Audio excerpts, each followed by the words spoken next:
आपने घर में अपने भाइयों को बुलाने के लिए और 16 तारीख को जलसे के मशवरे के लिए उसकी परमिशन की क्या जरूरत है? मैं 4 दीवारी के अंदर खड़ा हूं और 4 दीवारी के अंदर कौन किसी को रोक सकता है? चाहे कोई शादी करे, ब्याह करे, कोई कानून मेरे ऊपर लागू नहीं होता, ना मेरे साथियों के ऊपर। इसका मतलब है कि ये लोग आज अगर हम चुप कर जाएंगे, इसका मतलब है हमने घर में रहने के लिए इनसे परमिशन हासिल नहीं करनी है।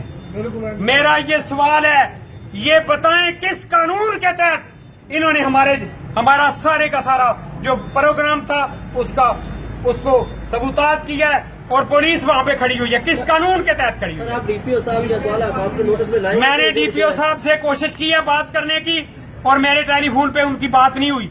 इसने मुझे बताया है एसएचओ ने फोन करके कि आला अफसरान कहते हैं कि ये जलसा हर सूरत कैंसिल करो, ये जलसा बहुत बड़ा जलसा होने जा रहा है और इसलिए ये सारी कोशिश की जा रही है। लेकिन मैं ये समझता हूं कि ये आवाज अब दबेगी नहीं, ये और आगे जाएगी, ये और आगे जाएगी और आप लोग इसको जितना भेज सकते हैं आगे भेजें। अल्लाह ताला के फजलो करम से ये अब पाकिस्तान एक जमहूरी मुल्क होगा, यहाँ लोग जिसको वोट देंगे वही इलेक्ट होगा और वही कामयाब होगा।